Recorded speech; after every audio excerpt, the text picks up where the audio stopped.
Aujourd'hui, tu veux peut-être réduire la viande et si c'est le cas, tu peux te féliciter et être fier de toi. C'est pas un choix qui est facile à faire, c'est un choix qui est plutôt compliqué. En effet, depuis qu'on est petit, on est habitué à manger de la viande. En plus, on vit dans une société où manger de la viande est tout à fait normal. Et en plus de ça, l'humain, tu sais, c'est quelqu'un de très compliqué. On a beaucoup de biais cognitifs, on a beaucoup de schémas de pensée qui sont bizarres et on a des conditionnements depuis qu'on est enfant. Et notamment, il y a 3 biais cognitifs dont je vais te parler dans la suite de cette vidéo qui sont en grande partie responsables du fait qu'on n'a pas envie d'arrêter de la viande quand on en mange depuis qu'on est enfant. Le premier biais cognitif, c'est un biais de confirmation de taré. En fait, si tu veux, ce biais de confirmation, qu'est-ce qu'il fait? Quand tu vois quelque chose, si tu as déjà entendu parler de cette chose-là, même si cette chose est fausse, toi tu l'as déjà entendu parler, tu penses qu'elle est vraie, alors tu vas accorder plus d'attention et plus d'importance à cette chose parce que tu la connais. Donc ça vient confirmer ce que tu penses déjà. En revanche, quelque chose dont tu n'as jamais entendu parler, celui-là tu vas plutôt le laisser loin de toi parce que tu en as jamais entendu parler. Donc il ne vient pas confirmer une croyance interne que tu avais déjà. Du coup, pourquoi est-ce que le biais de confirmation vient nous empêcher d'arrêter la viande et vient nous rendre la tâche plus difficile? Tout simplement parce que, à ton avis, est-ce que si dans une société tu entends partout à la radio, tu vois des articles de journaux, tu vois à la télé, tu entends tes potes, tes proches, tes parents qui te disent que manger de la viande c'est dangereux et même les médecins et les professionnels de santé qui nous disent que arrêter la viande c'est dangereux pour la santé, qu'il faut absolument manger de la viande, qu'on va être en carence de protéines, qu'on va être en carence de minéraux, qu'on va être en carence de vitamine B12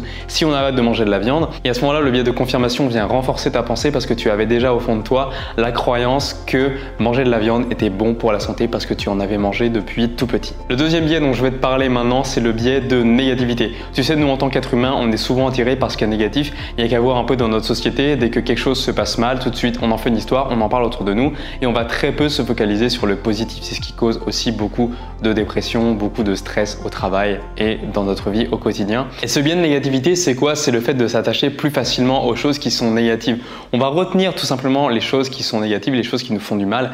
Et là, l'être humain, tu vois, c'est quelqu'un de très particulier. Tu peux te poser la question toi-même. Qu'est-ce que je fais dans ma vie qui m'apporte de la joie et qu'est-ce que je retiens de ma journée? Souvent, tu vas te rendre compte que tu vas plus facilement retenir quelque chose de négatif. Par exemple, telle personne m'a dit ça ou telle personne m'a engueulé, telle personne m'a fait une critique, telle personne m'a descendu, ne m'a pas donné ce que je voulais, etc., etc., etc. Tout simplement, le biais de négativité, c'est l'action de se focaliser uniquement sur le négatif. Et donc lié à ça, le fait d'arrêter la viande, ça va être le fait de se focaliser sur le fait que la viande est bonne pour la santé et que donc si on l'arrête, on va avoir des problèmes de santé. Ou les végétariens sont en carence. Ou alors, il y a eu un cas une fois de parents qui avaient mal nourri leurs petits parce qu'au lieu d'utiliser du lait maternel, ils avaient utilisé du lait de soja, ce que je déconseille, il ne faut absolument pas faire ça. Ils ont été condamnés parce que leur enfant est mort et donc fatalement, les gens se sont focalisés là-dessus, biais de négativité. On se focalise que sur le négatif et pas sur le positif, sur tous les aspects positifs que peuvent nous apporter le végétarisme et le véganisme. Ou tout simplement le flexitarisme, à savoir réduire sa consommation de viande, peut nous apporter énormément de bienfaits pour notre santé. Le troisième biais dont je veux parler avec toi, c'est le biais qu'on appelle FOMO. Fear of missing out. C'est de l'anglais, ça veut dire la peur de manquer quelque chose, la peur de rater quelque chose. Arrêter la viande, réduire sa consommation de viande peut nous induire à la peur de rater des événements, de rater des sensations, de rater une expérience de vie, de rater des sensations gustatives, de rater de la joie, du plaisir. Et moi, ce que je pense vraiment derrière tout ça, c'est qu'il faut être conscient qu'on a 3 biais cognitifs qui viennent influer sur nos décisions, notamment celui d'arrêter la viande. Alors qu'est-ce qu'on peut faire pour ne plus être influencé par ces biais cognitifs? Déjà, on peut en prendre conscience. C'est vraiment la thématique de cette chaîne YouTube. Donc si ça t'intéresse, d'ailleurs que tu n'es pas abonné, abonne-toi, ça m'aide vraiment. Ça va vraiment m'aider à faire décoller cette chaîne YouTube. Évidemment, laisse un gros pouce en l'air. C'est pas grand-chose pour toi, mais moi, ça m'aide énormément. Donc vraiment, la prise de conscience, c'est quelque chose que je considère comme étant primordial pour avancer dans la vie.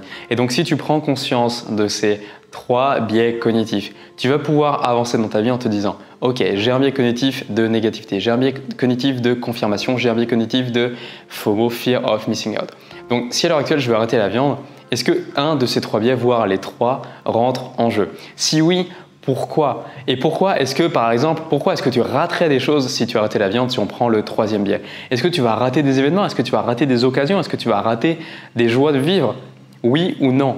Et si oui, si tu penses oui, pourquoi? Pose-toi vraiment la question, pourquoi est-ce que tu raterais des événements de vie si tu arrêtais la viande? Est-ce que la viande est ce qui te rend heureux? Ou est-ce que c'est l'action d'être avec tes amis, l'action de faire un barbecue qui te rend heureux? Si c'est l'action d'être avec des gens que tu aimes, qui te rend heureux, alors pourquoi tout simplement ne pas amener des saucisses végétales ou des légumes, des pommes de terre ou tout simplement autre chose à faire griller sur le barbecue, ou tout simplement tu peux être le mec qui ramène une bonne salade que tu as fait toi-même, une bonne salade de pâtes, une bonne salade de riz, c'est vraiment super bon. Si à l'heure actuelle tu veux arrêter la viande, tu as peut-être aussi plusieurs choses qui te bloquent, notamment tu as peur de te lancer tout seul. Alors moi, ce que je vais te conseiller de faire, c'est d'essayer de commencer avec quelqu'un. C'est exactement ce que j'ai fait quand je suis devenu végétarien il y a à peu près 5 ans, il y a un peu plus de 5 ans. C'était un 1er janvier, j'avais pris la décision cette année de devenir végétarien et un ami à moi avait pris en même temps la décision de le devenir. Et donc on s'est coaché mutuellement, on s'est tous les deux dit ok, on va tous les deux arrêter de manger de la viande, et donc on l'a fait progressivement. On a fini ce qui restait dans nos placards, on n'a plus acheté de viande et on s'est tourné vers des alternatives végétales. Alors au début on mangeait encore des œufs. Et pourquoi est-ce qu'on s'est tourné vers les œufs? Tu vas me dire, une des plus grosses carences que peut avoir les végétariens, en tout cas ça c'est un cliché qu'il y a dans la tête des gens, et j'ai envie de te faire prendre conscience aujourd'hui que c'est faux, c'est la carence en protéines. Alors moi je vais te montrer là plusieurs produits que j'ai juste ici qui sont extrêmement riches en protéines que tu peux manger quand tu es végétarien ou vegan. Alors le premier produit que je vais te présenter, c'est le beurre de cacahuète. Il y a 27% de protéines, c'est juste énorme. Le deuxième produit, c'est du tahini. Le tahini, tout simplement, c'est de la pâte de sésame, c'est ce qu'on utilise dans le houmous. Et il y a 27% de protéines également. Pour rester dans les oléagineux, tu as tout ce qui est pistache, cacahuètes, et ça, c'est des noix de cajou. Pareil, ça a une teneur entre 20 et 30% de protéines. Pour partir sur les graines, dont j'en ai déjà parlé plusieurs fois sur cette chaîne YouTube, je t'ai fait une vidéo, tu sais, il n'y a pas si longtemps que ça, sur les graines de chia, et bientôt, je compte te faire une vidéo sur les graines de chanvre. D'ailleurs, dis-moi dans les commentaires si ça t'intéresse.